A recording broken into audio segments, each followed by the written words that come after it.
yung dapat yung pwesto ni Vice, dapat kay Long Mejia Ay, yun. totoo yun. Totoo yun. So, ikaw talaga, nakita mo talaga Mm-mm. ang pagtanim ng Showtime, paglaki ni Vice ganda. Oo, lahat. Journey. Diba? Journey ng mga hosts. Yan, sila Ann, sila Bong, tas nung pumasok yan, sila Jong. As in, na-witness ko kasi doon ako since day one eh. So, Since day zero actually. yeah, day zero. Nung pinaplano pa lang siya, pinipre-prod, dinadry run.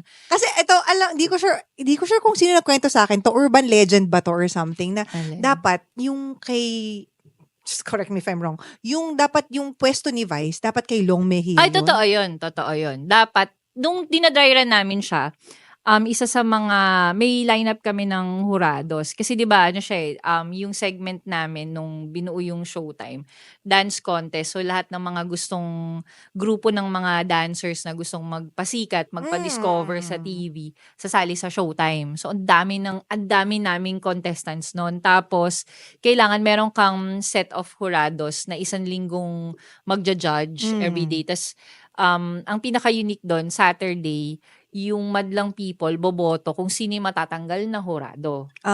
So okay. yun. Tapos kailangan meron kang huradong unevictable.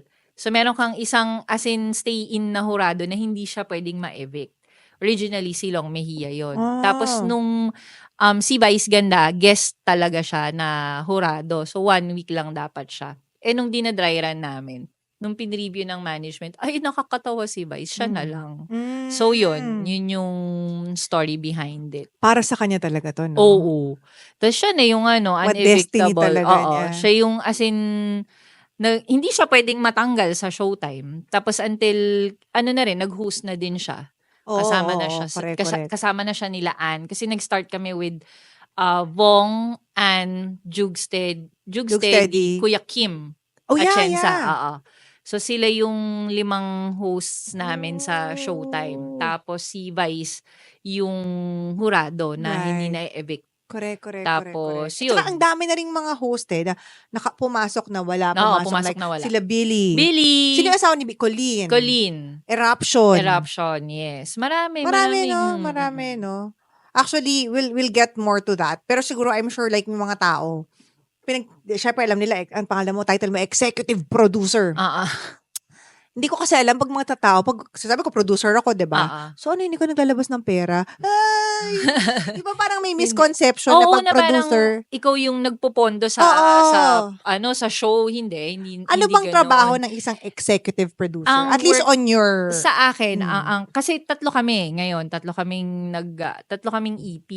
So, ako, si Ate Rose, si Ate Raquel. Ako, ang ko talaga, is to oversee everything that's happening on the floor. So, pag live, ako yung nagbabantay sa floor. Lahat ng nangyayari doon. Tapos, pero ang pinaka-challenging doon, ikaw rin yung nagmamanage ng time. Di ba laging OT? Laging OT Laging overtime. Tapos, yun yung kasi nga, ang dami naming segments na pilit naming pinapasok. Tapos, ang dami rin naming commercials in fairness naman, which is a good problem. Kasi syempre, pag marami kang commercials, of course, okay yun. Kasi that's Tsaka okay, I think for ganun, willing naman yung network na pahabain yung mo, kapag mas maraming commercials. Hindi, ipagkakasyahin mo yung oras mo. Ito lang yung time set mo So, ka lang from 12 to 2:30. So, that's 150 minutes. May papasok kang commercials in between. So, you have 5 bodies. Meron kang gap in between. So, maglalagay sila ng commercials dyan. Tapos, pag napunuan na nila yung commercials, bahala ka pagkasyahin mo yung oras. Ilan yung segments namin. Ganun siya. So, kailangan mong ma-manage yung oras with the content that you have for the day. Ganun siya. So, yun yung isa sa mga work ko. And then, I handle all of the branded partnerships. So, lahat ng mga pumapasok na segment by Shopee, Lazada, P&G, Head and Shoulders, Safeguard, Palmolive, lahat ng mga brands, ako nagmamount. Ako nag-oversee nun. And then, I have yung mga producers under me na tumutulong sa akin para i-mount yun for Itong mga for producers clients. na to, mas bata sa'yo. Kumbaga, mas bago sila sa industriya. Mga associate producer, segment producer, production assistants, yan. Sila, may team ako na nagmamount nun for a brand. Tapos ako, I oversee all of it. Ganon. And then, number 3, hindi pa tapos. bakla. Ang dami, di ba? Ako lahat yung naghahawak ng schedule ng 17 na hosts ng Showtime. So, ang dami ko pong alaga. Oh my God. Pero ang ano kasi, 17 yan, kumbaga kung may mag-absent man or what, hindi ka naman mauubusan ng Hindi host. Hindi naman. Pero babalansehin mo. Kailangan may mga poste ka. Mga host na hindi pwedeng magsabay-sabay ng absent. Hindi naman may iwasan kapag may mga commitments sila, may mga endorsement deals, or may mga pelikula. Yun, means may times na nagsasabay-sabay talaga sila. Tapos, kumukuha kami ng guest na, na co-host. So, masasabi mo na ikaw yung parang pinaka-closely working with the host. Kasi ikaw nasa floor Yes, ako yung nasa floor, and then, every gap, kinakausap ko sila, nag-update ako ng oras, ito yung, and then, bago mag-live, nagka-company call kami, ako lahat yon, nagka-company call, binibrief ko sila, okay, ito mangyayari for the day, ganyan, ito yung tas kasama ko lang yung creative, so ina-explain yung mga mangyayari. Tapos, kung may scheduled, kami, taping kami, or scheduled na rehearsal, dry run, kung ano yung mga magaganap for the week, kailangan mo rin silang sabihan in advance, ganyan. Right. May ilo-launch tayong bagong segment, or grand finals na natin this week, ganyan. Kailangan, ikaw rin yung nagkakaskade nun sa kanila. So, yun, medyo madugo siya, no? Tsaka, Monday to Saturday. Oh, yes, Monday to Saturday, B. Hindi yan tipong once a week na show. No. It's a daily show. Tapos, syempre, iba-iba personality yung mga hosts. Gusto ko malaman. Like, 17 different personalities and 17 different egos, tama? That you have to deal with every single day from Monday to Saturday. Ganon. Tapos, kapag ngarag na ngarag kami, kaka-finale lang namin ng isang segment, may ilo-launch on a Monday, kaka-grand finals mo on a Saturday. Nangyari yun last week. Nag-finals kami ng TNT, tapos nag-launch kami ng TNT Season 9 ng Monday. Hindi mo talaga may iwasan, we have to come to work on a Sunday. That's our only day off. So, kailangan mong pumasok kasi kailangan i-rehearse. Ganyan. Pero nag-holiday ka ba ba? Ikaw as a person? Wala kaming holiday, Makulo. What do you mean? Like, wala akong pakialam, gusto kong mag-Siargao. Kailangan mo siyang ipaalam weeks or months in advance kung kailangan mong mag-leave. Kung example, may planned vacation family, kayo. Family. Nangyari yun sa akin nung December, parang October, nag-book kami to Singapore ng buong family ko. Tapos, nag-book na kami ng tickets. Tapos, yung isa sa mga parang yung flight schedule namin na taon ng grand finals ng TNT. So, wala akong nagawa. Sabi ko nakabook na. So, in-explain ko sa boss namin na, sorry, nakabook na. Binook ko to October pa. Tsaka nag-apply ka na ng leave before Oo, nag-apply na. Nag-file naman ako ng leave before. Na-approve? Na-approve naman. Yun ang mahirap yun yung mahirap. May times na, minsan napapaaga yung grand finals ng segment namin, ganyan, or biglang kailangan namin mag-launch ng bagong segment. Correct. Kasi pag hindi naman nag-work sa audience namin, palit kaming segment. Kasi nakikinig kami sa inyo sa Twitter. Kasi ang tatalino nyo, Namin yung tatalino mo siya sa amin, okay, sige kayo, no, ganyan. Nakikinig talaga kami sa mga comments nila. So, paano yun? Parang kunyari, syempre, araw-araw may pa-hashtag kayo. May pa-hashtag kami. So, binabasa.